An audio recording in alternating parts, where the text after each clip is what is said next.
good evening / good morning / good afternoon. I never know why I say the time because it's evening when I'm recording this, but it could be any time of day for you. Anyway, what you saying? Welcome back. Episode... I'm actually not sure. Let me just check that quickly. Sorry, I'm just doing this very off the cuff. Episode 27, Chatting Breeze.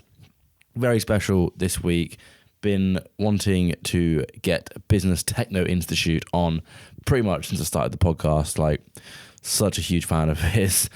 Obviously, you're known for his wacky Instagram content, I'm sure. If you're a Belters follower and not a Business Techno follower, what you're playing at, you have got the wrong end of the stick there. Yeah, basically, fat old meme page. Absolutely love the guy. He has proper jokes, actually. We had a really good conversation. It floated a lot more around sort of like content creation and like community building side of things. Yeah, gonna let you enjoy this one now. What else is there to say? Oh, our next EP from Dober Woman comes out tomorrow on the day of this release. So chances are you're listening to this day after or in future. Therefore, it's already out. So Dober Woman, RAW, percussive, funky techno and hard groove bangers with a crunchy, proggy Joe Koshin remix. Jesus Christ, mental. Get all the tunes on our Bandcamp right now. And yeah, I'm going to let you listen now. So safe, big up, and goodbye. Hello. That's a little action. Lovely. Hi, Shoni. Oh, seated. You get this. Just there. I want to keep an eye on time and such because I don't want you to be late for your booking at the legendary Pirate Studios. Very excited. I'm outing you already. Sorry. Yeah. Yep.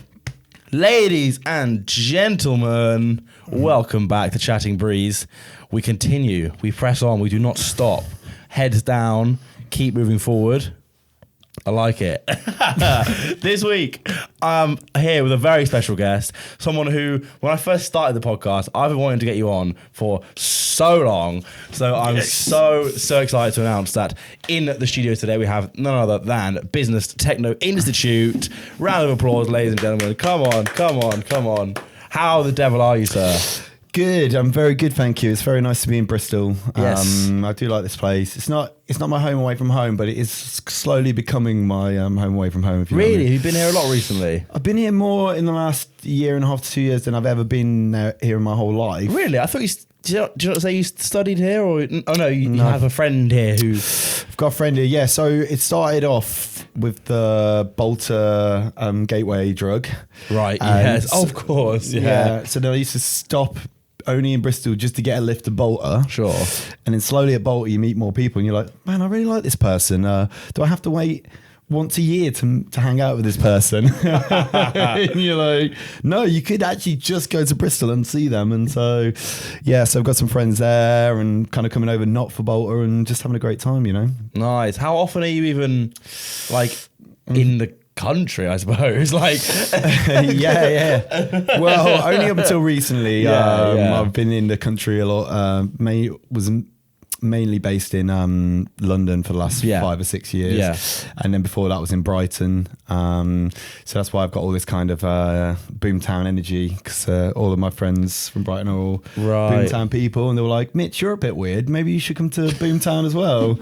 And work kind of thing. And I was like, yeah, maybe I should. And then you find out that, you know, your weirdness has got a place in the world, you know, something like boomtown. That's the thing about those festivals. Like, I feel like you sort of feel like you're in this like silo sometimes of like, God, there's no one else out there that's like as much of a freak as I am. Do you know what I mean? And then like you can see like, oh my God, it's actually not just me, is it? Like, case in point. Do you know what I mean? Yeah, yeah, exactly. Yeah. You meet up more like-minded people.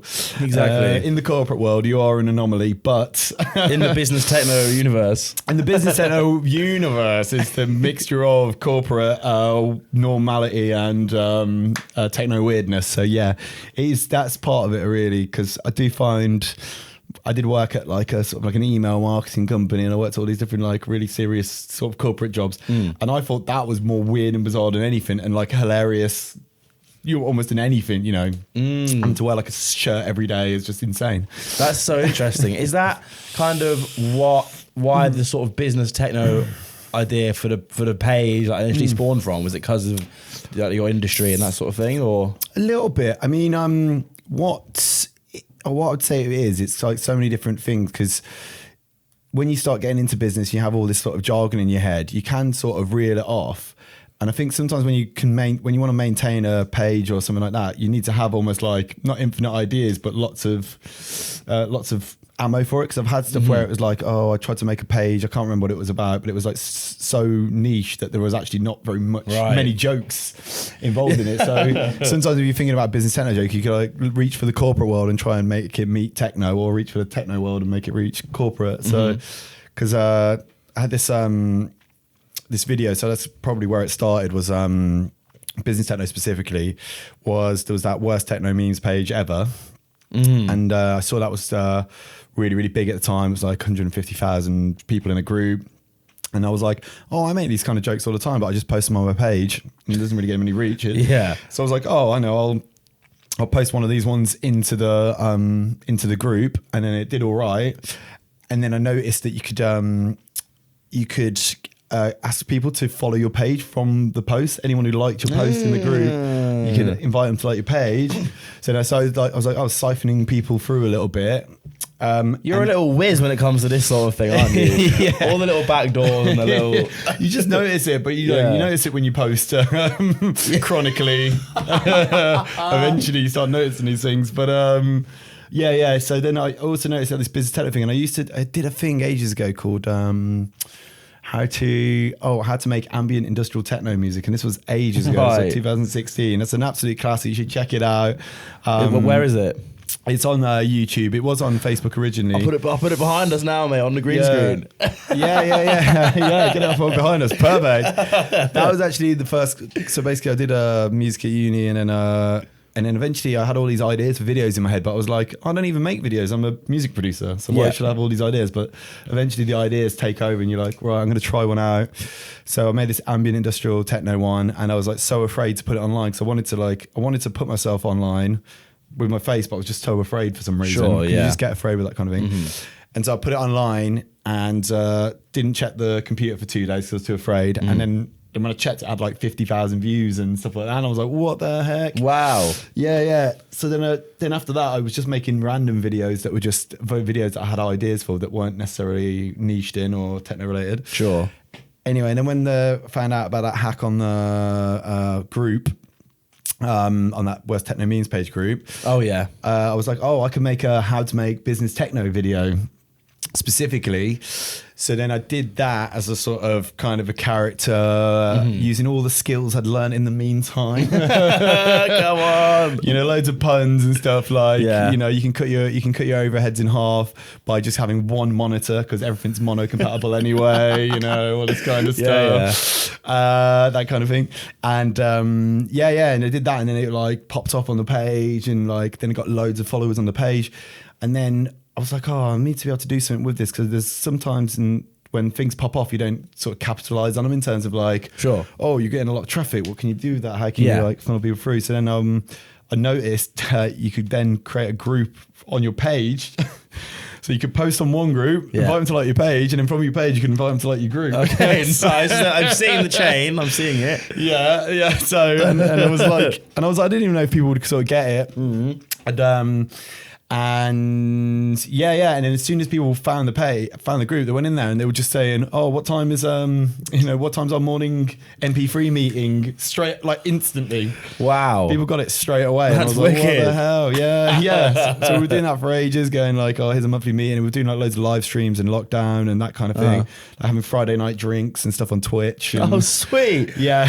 So you've been going for longer than just the Instagram page then, when it comes, because that's obviously what I know you from, and probably what I would say a large portion of your current like output is on, right? Yeah, exactly. Yeah. It's because it died a bit on Facebook. Right, so. well, that's Facebook for you, isn't it? Yes. A little bit. You have to maintain engagement on there, otherwise people disappear. Yeah, it's not as powerful as it was, I don't think. I mean, unless you're like my great uncle fucking loves it. Your great uncle, yeah. So if you're like running a Beatles fan page, like it's absolutely popping at the moment. Exactly, mate. He loves it. So you...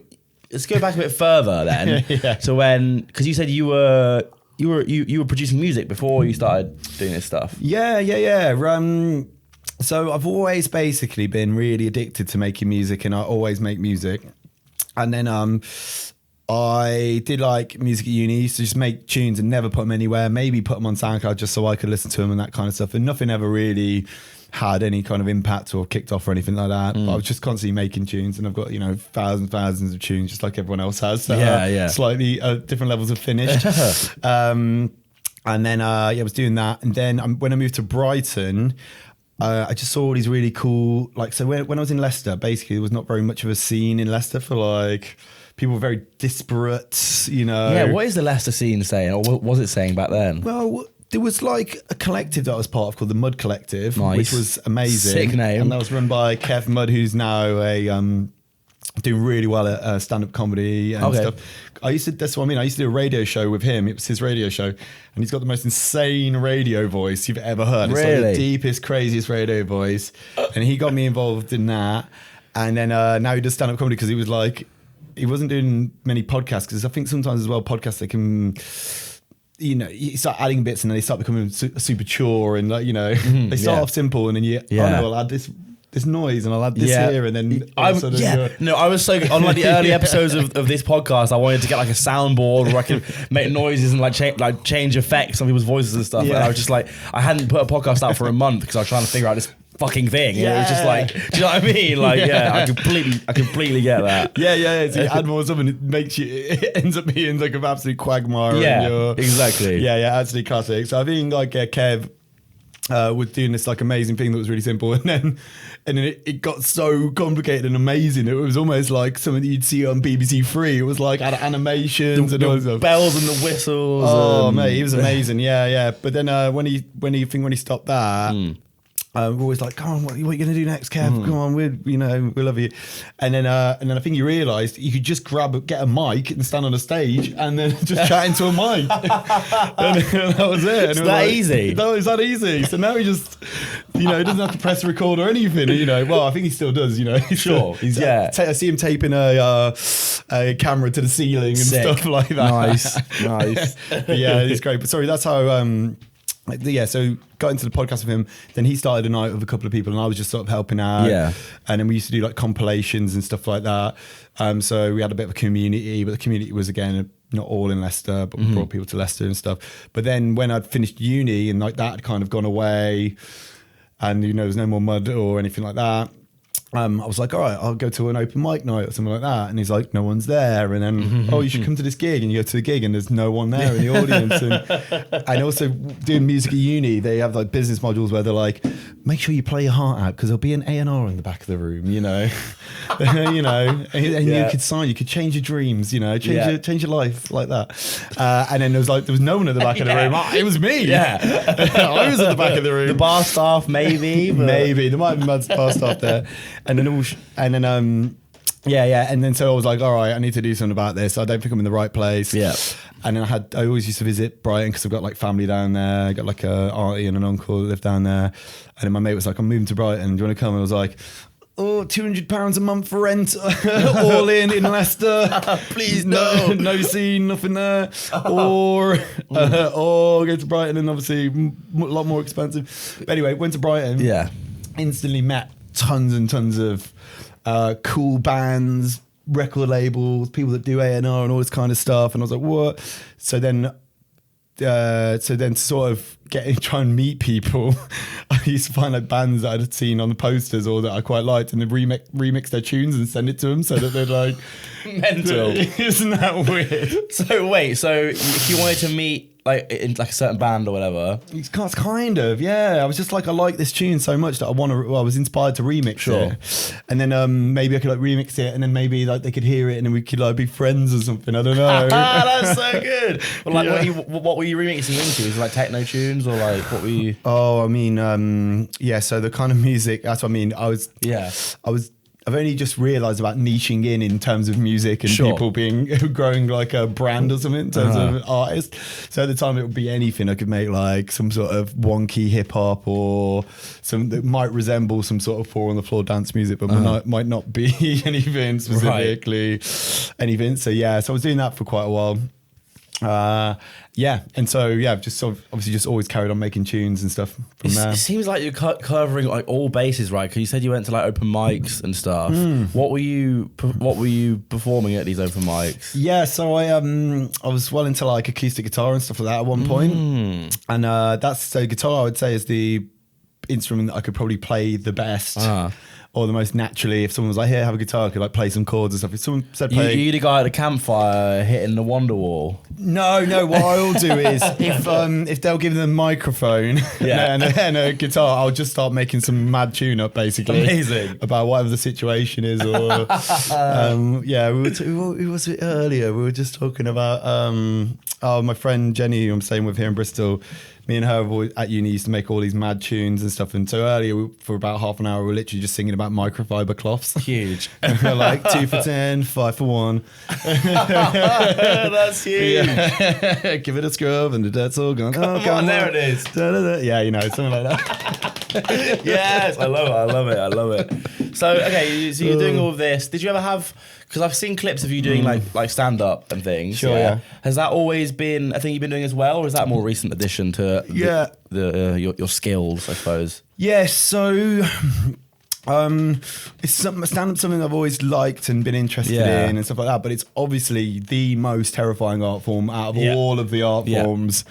Combined, even scarier than crab fishing, the art of crab fishing. Sorry. Crab fishing. Oh, yeah, no, I know, well, sir, yes. The most dangerous yes, of course. occupation, but also an art form. Yeah, you're right. Sorry, my mistake. Continue. Yeah, so I've always been interested in it, but I've always been absolutely deathly afraid of doing it, which is very natural. 100%. And then something came about when I was going to Boomtown. I was working on working at the job centre, which is also a bit of an inspiration for Business Techno Institute, because that was kind of like office related humour mixed with like dance music as well. So I'm an alumni of the job centre, really. Got to pay homage to the... As in you actually worked at the real job centre? So job centre at Boomtown. I was going to say, yeah.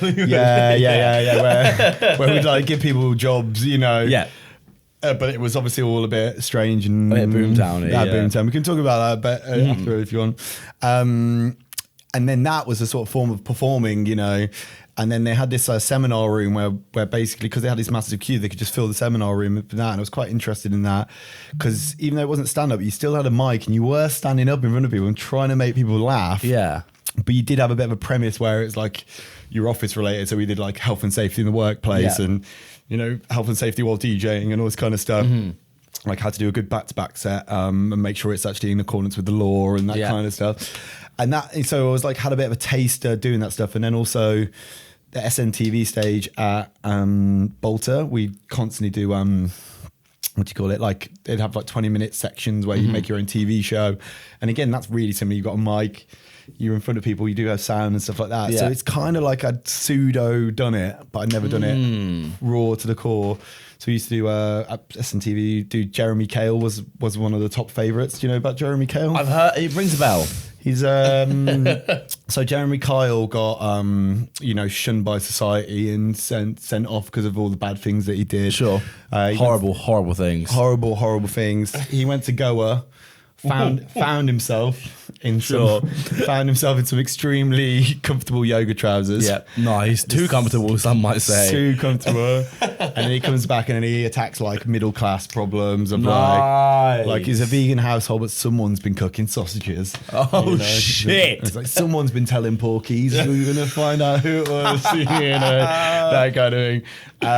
So he's doing that bit. But then anyway, after that, again, similar to when I came to Bristol, because I was like, I don't have to wait a year every time I want to see someone that I like. Yeah. I don't necessarily have to wait a year to have a microphone in my hand and like go in front of an audience or something like that. So eventually I cognitively made it so the character's Business Techno Institute. Yeah. So you're not just like, hey, this is me, it kind of characters can kind of give you a bit of a force field in a way. Yeah, sure. Then I just started doing it, and like the first one people laughed a bit, but it was like, if I could show you, if there was Black Mirror and I was replaying the memory or something from my eyeball, all you'd see is like a blur. Do you know what I mean? You got through it. I think if you get one laugh out your first show, do you know what I mean? Like as a success. And then the second time we did it, no one laughed. Even better. Yeah. So I was like, but I look back at the footage, and then that's when it all clicked. I was like, oh, right, it's because I went too fast, or like didn't say this. Yeah. So then that was the best thing that ever could happen, is like completely failing and like dying on stage, and then all of a sudden, I'm just super comfortable on the stage and doing it. People get it, some people don't. Doesn't really matter. How do you find it compared to like playing a set? Like there's a very different relationship that you have with the audience, isn't there? Yes, I would say doing comedy, people need to still feel really need to feel comfortable in your presence. I think that's one of the things as well. It takes ages when you're DJing or learning how to DJ to enjoy it. You know what I mean? Yeah. Definitely the first many sets, you're like, oh, you said something in a minute. Are you excited? No. Not even slightly. I'm actually going to die. I forgot how to DJ. Nothing's going to go right. And this will be me tomorrow. This Bog Bristol thing. You're going to die. And then it takes you ages and ages to get comfortable with it. So at the moment, I'm lucky enough to be at the stage where I enjoy DJing. Great. And don't have to worry too much about it. Lucky you. But part of the being comfortable is like, you're comfortable, everyone on the dance floor is comfortable, and the same with the comedy. If you're nervous and stuff like that, or you go too fast, everyone in the audience is nervous. So if you're comfortable in doing the stand-up comedy, you can actually just take it back to like, oh, I'm just doing a talk. Yeah, it's true. It's which true. is insane. So the DJ thing, it's good. I think I find DJing super interesting because you can actually like control people. Like, you like slow the music right down, and they start dancing really slow, and you speed it up, and they go. That's such a funny way of looking at it. Yeah, that's great. I love that. You can make, because they say read the dance floor. You can read the dance floor a little bit. Or the dance floor can read you in a sense. Dance floor can read you. You can like actually tell the dance floor what to do, if you want to. So you cut the bass out, and everyone's like, "What's going on?" And then you have to give them you have to go, "Don't worry, got this." And they're like, "All right, I trust you." Don't worry, guys, it's under control. Yeah, they just give him a little nod. All right. That is class. And you bring the bass back in, and everyone goes, "Whoa, we always trusted you. We always trusted you." I want to be your mate. Exactly. That's why we do it, baby. That's it. Drink for a good time. You've done quite a bit of like festival work then. Like, how did you wind up with that? Because that's like a wicked gig, is to be able to like run your own, run your own like little section there. Yeah. Well, I started with my really good, talented friend Will, who's also a really great producer. He's going to be putting some stuff out. I won't reveal the name, but soon we'll be doing some stuff. And so I just met him at a job in Brighton, and then we just matched each other's freak energy, as the meme goes. Nice. And they were really performative and all that, and met a load of friends with that. And then he came around and he was like, "Oh, we got this thing called the Job Centre. Look at it. It looks really fun." I was like, "Wow, it looks really fun." He's like, "You can come if you want." I was like, "I've never done anything like that before." Yeah. And then that was through a friend, Ashton, Sam, and then a friend called Matt, who's passed away sadly, and the Job Centre's always dedicated to him, like lovely guy. But Ashton's really a pivotal figure in this, in the organisation of madness behind festivals. DJ Gash as well, his name. Nice. And also Tupeng is with his friend Dom as well. Shout out Ashton. He's a pivotal figure. So he's so we never really had our own section until the Betterverse, which was last year. So they're taking over the whole of Metropolis, which is the techno area of Boomtown. And then Ashton's like, so, I don't know what the word is, like not comfortable, but like trusting in me, that he's like, look, Mitch, just do your own thing, bring the Business Techno Institute here, do what you want, make it your own. So then that's great. So I go there with my friend Free and friend David, and we just go around and just interview people and tell them, trying to sell them kick drums and stuff. Yeah, that was when I saw you did the thing where you had the giant phone, right? Yeah. Which is like, everyone's like, "Oh, that's Trigger Happy TV, mate. You're ripping off Dom Jolly, mate." Oh, no. I'm like, no, that's what it is. That's the joke. That's what it is, dude. It's like doing that, but doing it for kick drums, That's wicked that you were given such freedom, right, to be able to sort of take it your own way. Yeah, it's great. Yeah. I've always been a bit of a wild card. I'm like, when I used to play football and I was like maybe like 9 or 10, and Nice. they were like, it'd be like, okay, you're in defence, you're in attack, you're in goal, and Mitch, just do whatever you want. Perfect. Hey, that's good. You got no, an expectation is like question marks. Yeah. Do you know what I mean? That's so good. Yeah, we know it's going to be good. We know it's going to be fine anyway. In the end, we can't understand a word you're saying, but we just know that at the end we're all going to be happy. I want to chat to you a bit about the maybe unintentional impact that like the business techno kind of phrase, I guess, has had on like the general wider scene. Yes. Because like business techno has become almost like a thing now, or if you want to call it like business trance, business whatever, right? There's like a certain sound that has become, whether or not it's partially due to the rise of your page. Like I feel like they've increased like at similar times. Yeah. Is that something you're conscious of, or? Well, the thing is that it was really it was an established term from that worst techno memes page ever, because they just talk about business techno, and that would basically be, you know how you might have a music artist and they're like very talented and like, you know, very technical, and they're a producer, and you're like, why aren't these guys selling out stadiums to 10,000 people? Why are they still doing 300 cap or whatever? And then if you see someone like one of the biggest... Go on, name and shame. No, one of the bigger business techno artists who have no names. Maybe, I don't know. What you'll notice is and I've been to a lot of these things. I've been to like Ibiza and stuff, and seen it with my own eye. Third eye. Yeah. Seen it where basically the tune will be like some sort of acid with a 909 kick, 909 snare, you know, doing an acid thing, and they go brrr, building up, and everyone's like, what's gonna happen? And it just goes like this, and literally everyone's like, what the fuck? Are you crazy? And you're kind of just sitting, like literally everyone's like, no way, I can't believe it. and then you're just kind of there like, what is going on? and then it happens again. And everyone just goes, what the? No, two in a row. Literally. So you kind of have this thing where people are like, all right, okay, someone's super attractive, you know, they look really attractive and marketable, cool name, but then at the end of the day, what they play is very like not too pretty formulaic, yeah. So everyone's like got this bit of a cognitive dissonance between talent and success, sort of thing. So I think that's what the business techno thing's about. So it's like basically ripe for taking the piss out of, basically. Yeah. And so then I made that how to make business techno video. Yeah.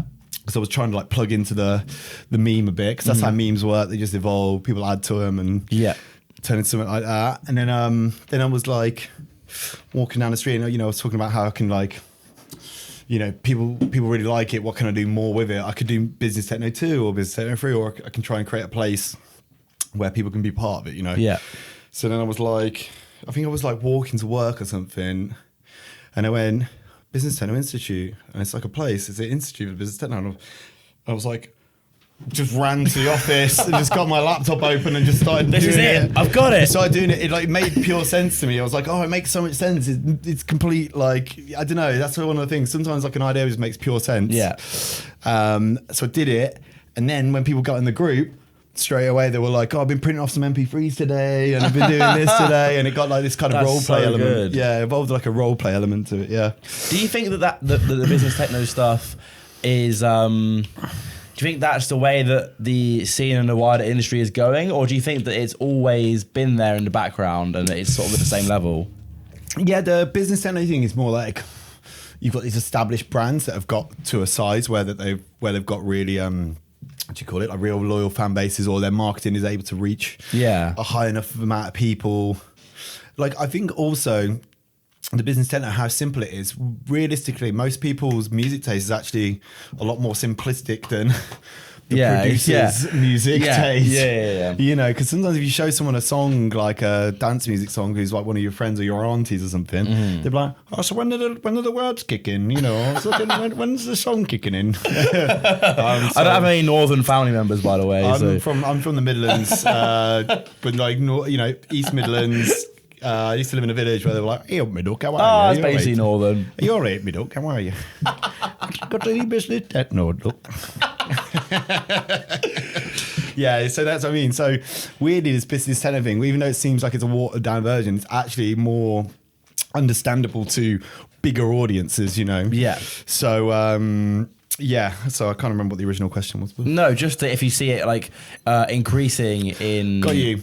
popularity. Yes. So the EDM thing was like the watershed thing, Sure. where it went America size, because America never had the big dance music festivals until EDM sort of made it understandable for the American audience. And obviously for everyone else, it was like a horror show. And it was, as most things that get big in America tend to be.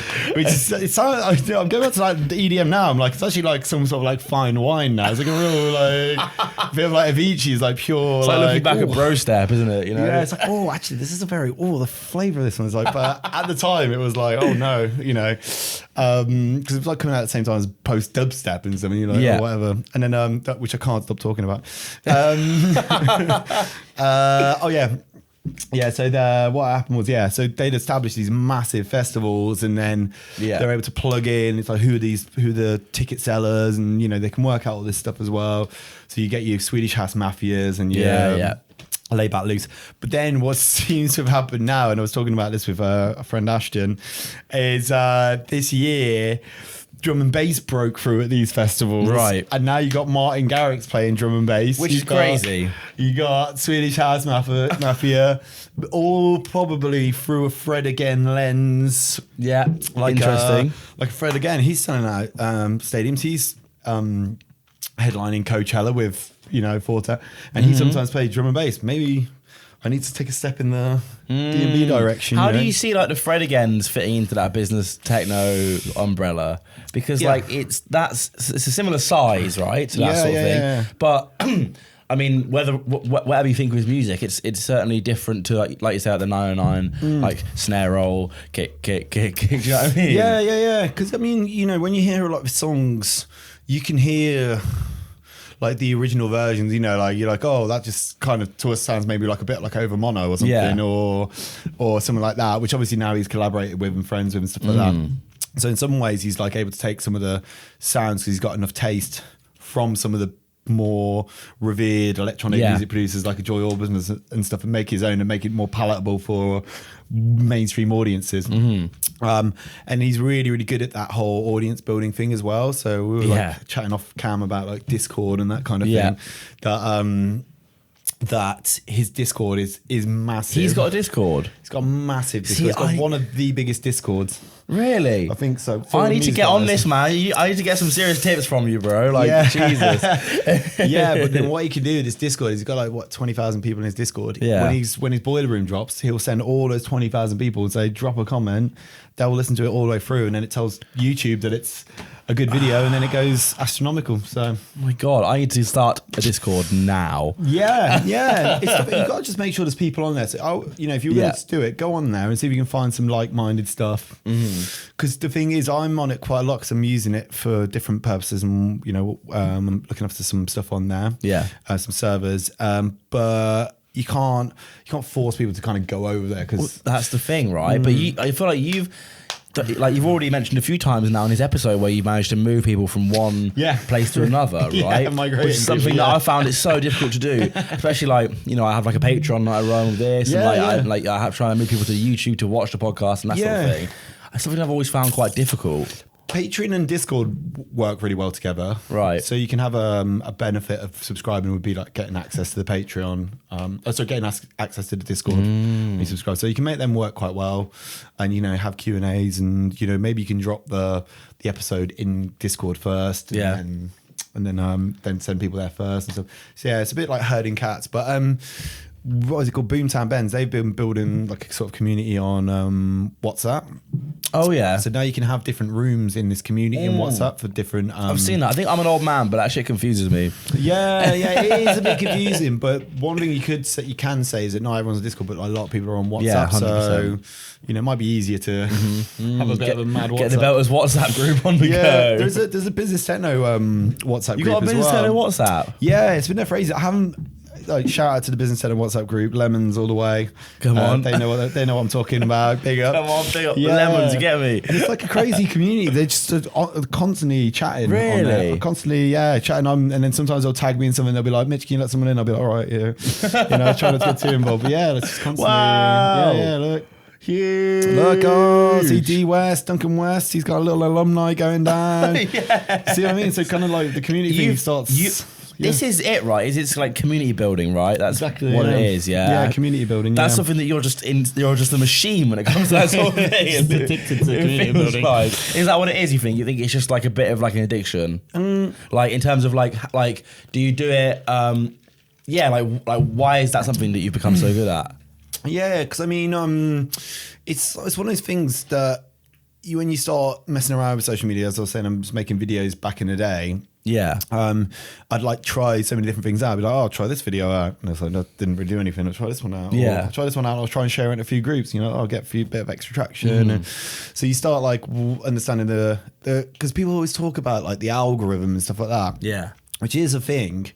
But at the end of the day, at the end of the algorithm is just people, Yeah. So it's like, how are you talking to these people, or how are they resonating with what you do, your content, and that kind of stuff.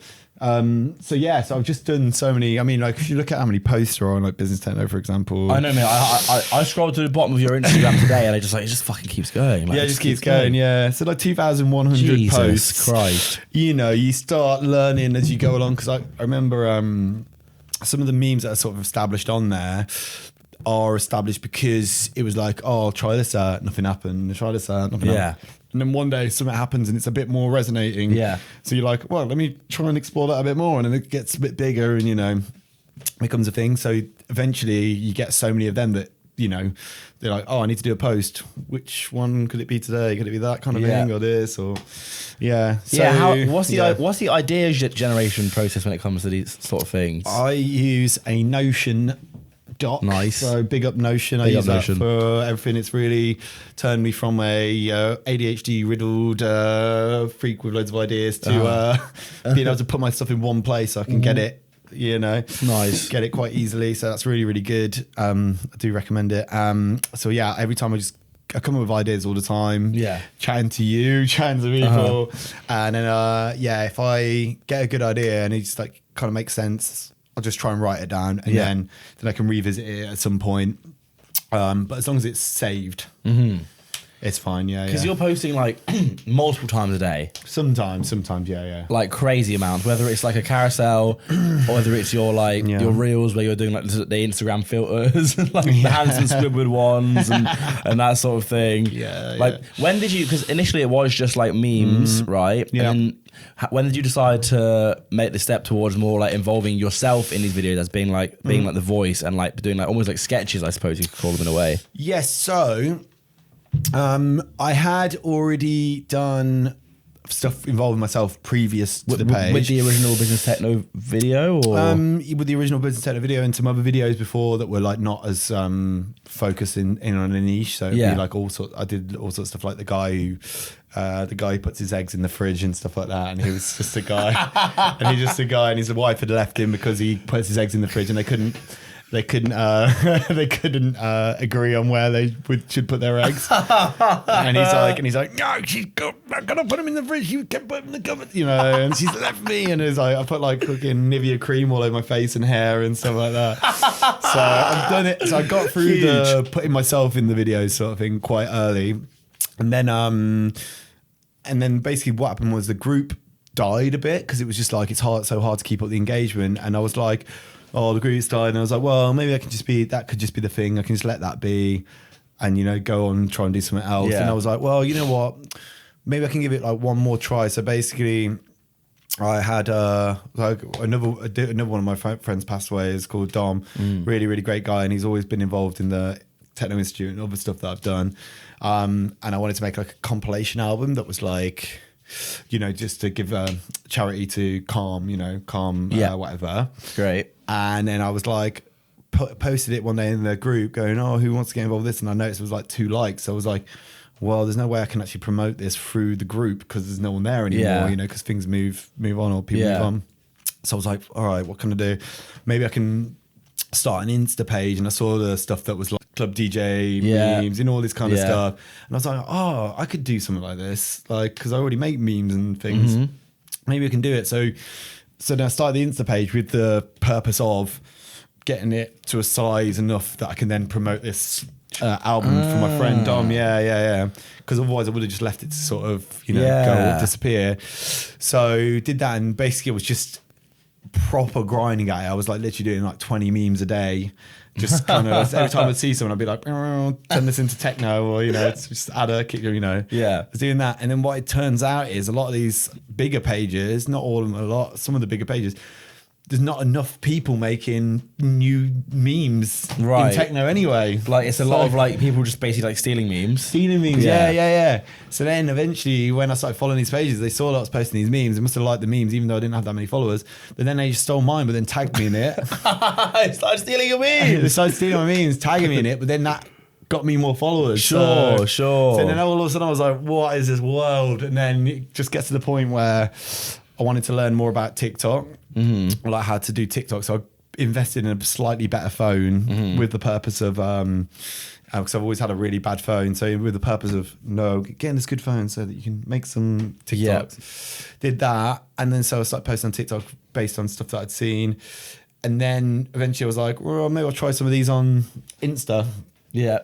So then I tried a few on Insta, and then now it's sort of like 50-50, maybe more leaning towards my face type stuff. Because the way technology's evolved now, it's actually easier to make a video that's 10 seconds long than it is to make like a meme. Make a meme sometimes, to open Photoshop and make a meme. No, it's so true.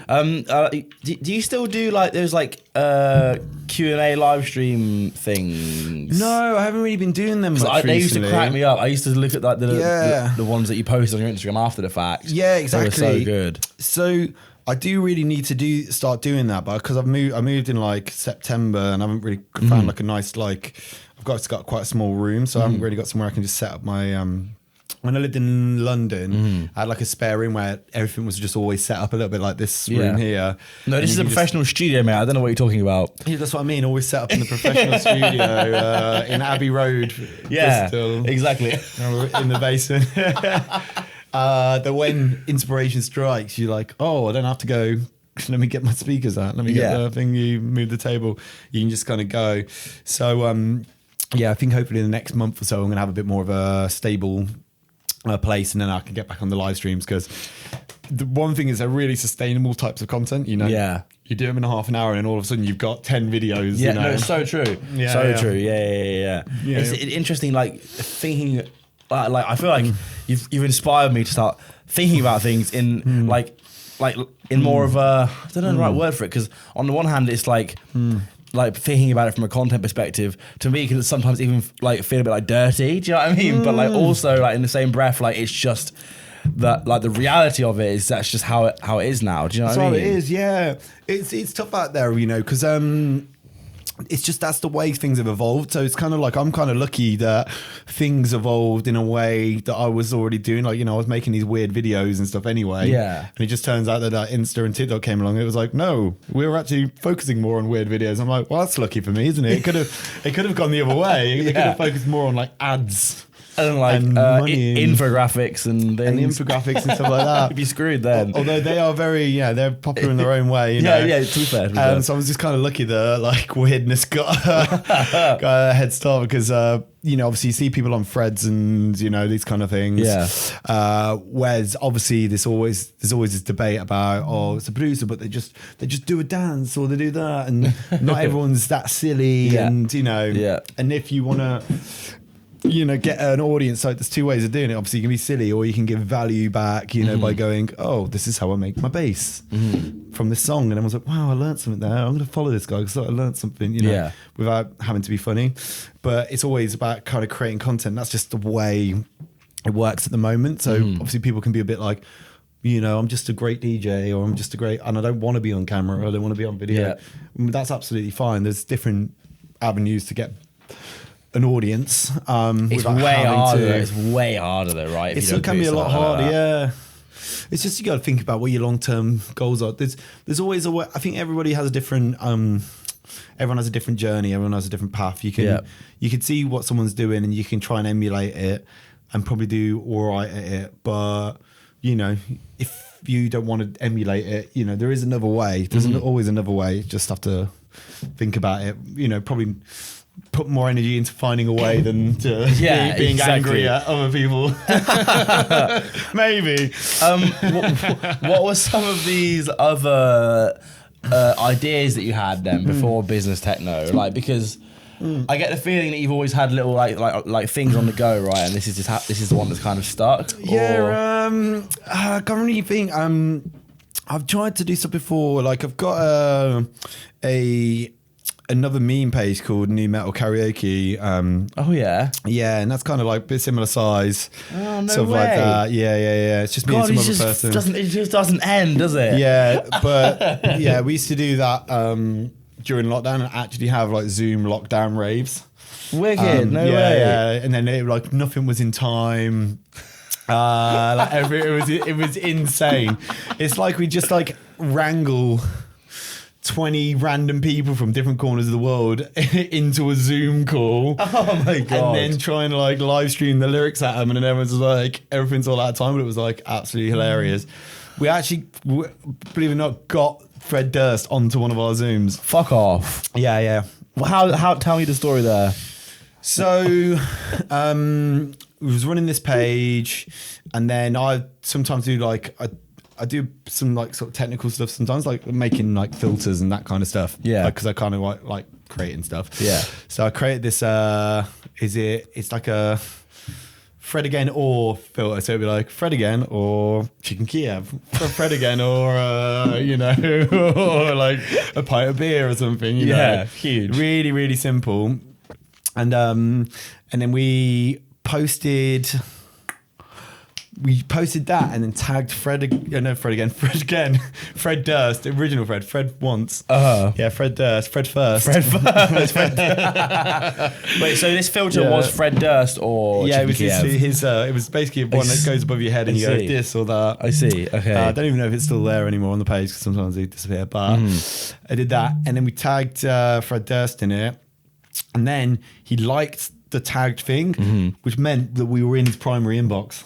Right. So we knew because he liked it that we were in his primary inbox, and then I wouldn't even have thought that. That's just incredible. I love it. Sorry, carry on. Yeah, and then we did one of these Zoom raves, so Zoom karaoke parties, and shared the link to the Zoom in his inbox. And then I think it had said it was seen, and we were like, what the fuck? And then we're all just doing it, and then it goes, someone's trying to enter the Zoom, and it says Red Cap is trying to enter the Zoom. And we're like, what the fuck? And then click on it, click yes, and then Fred Durst pops up, and we're all just like this, like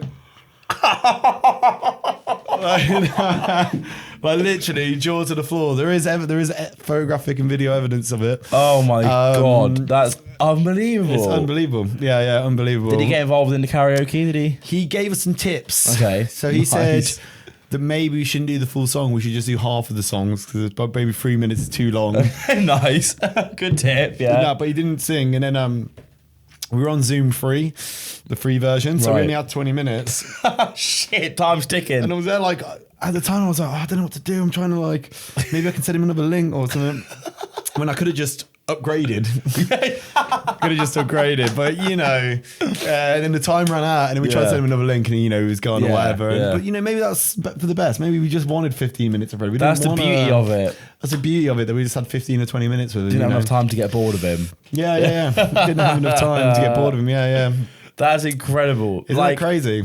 It's like your usage of like every single possible platform. There's something that like I think is testament to how you manage to bounce around so much, right? Yeah, I've met so many friends along the way, online friends, and So it's just keep going. If you're making a weird video and you're not getting any views, just keep going. You know? Yeah, I was going to say, what are pieces of advice you can give to people who are trying to go down that route, whether it is like making like funny videos or like even if it's just trying to like get yourself out there and raise your platform. Yeah, I mean, just the way I was doing it was slowly investing in slightly better bits of equipment. Say with music, you know, getting a sound card and getting some speakers, and with this stuff, getting a slightly better phone. This one's actually a good one now. I've eventually got to the point where I've got a good phone. Hell yeah. Before that, it was like just like an iPhone 10 or something like that. So slowly, you know, investing in a slightly better phone, but it's like an investment rather than like, oh, I'm just so cool because I've got a cool phone. Yeah. That helps though. Getting a tripod, getting a light, and all, you know, basically, when I talk to people, like some of my friends that are trying to do content, it's all about just like breaking the barriers down in terms of everything that gets in your way to stop you from doing it. So, you know, I was also saying earlier, when I'm going to want to do those Q&As again, Q&A live streams, I want to just a place where inspiration strikes and I can just sit down, I can do it, rather than having the barrier of having to get it out of the box and having to do this. So yeah, it's all about just breaking those barriers down and just trying to make it as easy for yourself as possible. And also just give it a go. Yeah.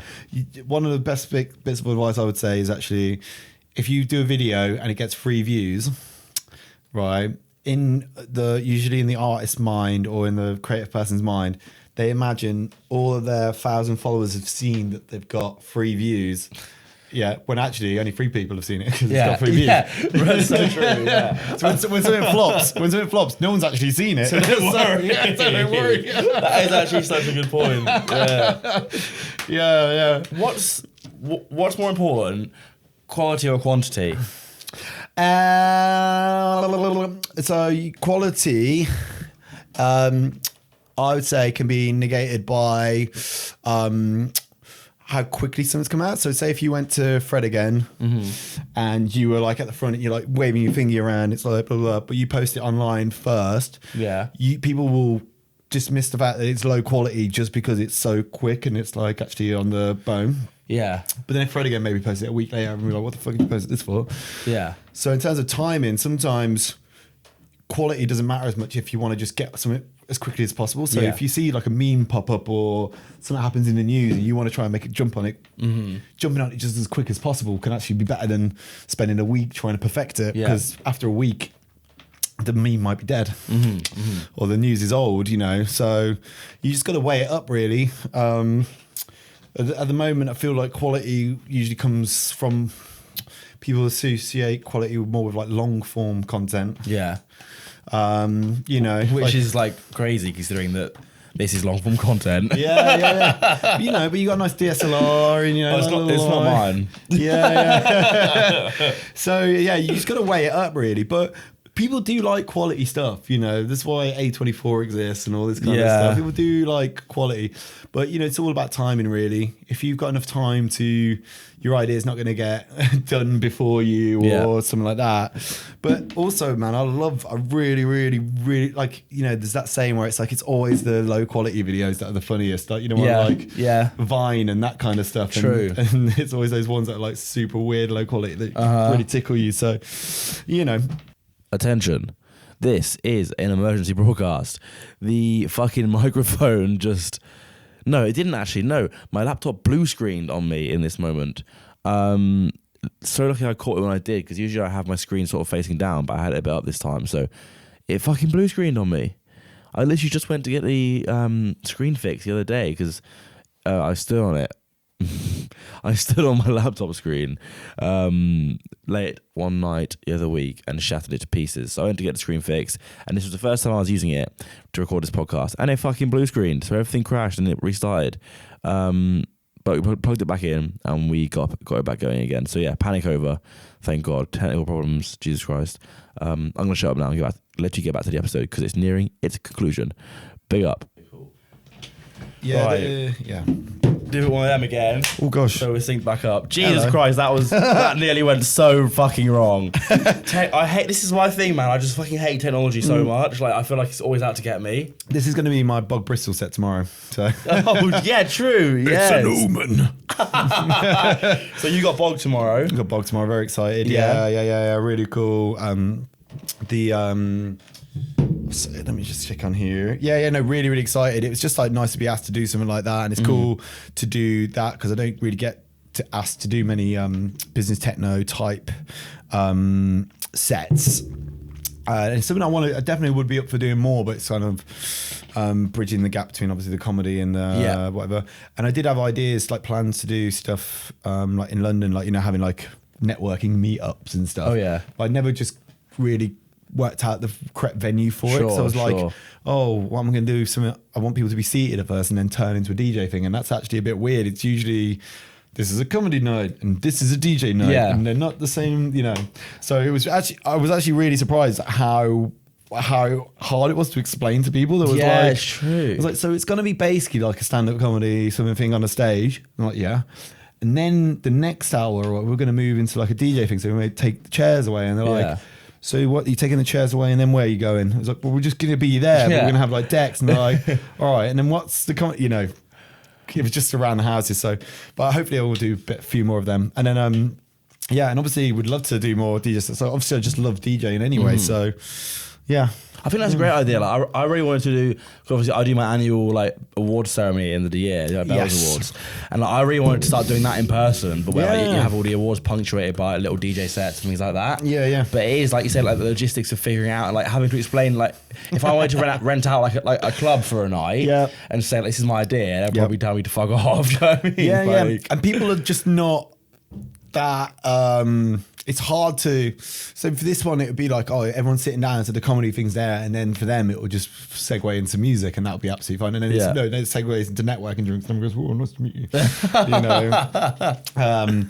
But at a normal like club night, you're like, everybody, yeah, we're doing some awards now, and I was like, what did he say? It's like, oh, I've missed it now. I don't know. What are they talking about? We don't even know. Just clap. Yeah, we overseen. Yeah, exactly. It's hard to like tell people this is what's happening. Yeah, no, you're right. Yeah. That's like a purely invite only thing. Do you know what I mean? Like, yeah, you'd have to do it in like that's what I mean. You'd have to probably do a similar setup to what I was saying. It starts off with seats, but like however you get seats in the Crown Basement, I don't know.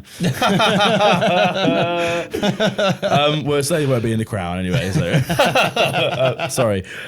Should we land this plane? Yeah, let's land it. Brilliant stuff. Right, Business Techno Institute. Anything else that you want to impart upon the listeners before we get the fuck out of here? Just believe and you can achieve. Yes, exactly. I would say where can people find you, but everyone who's listening to this already fucking knows all about you. Institute, wow.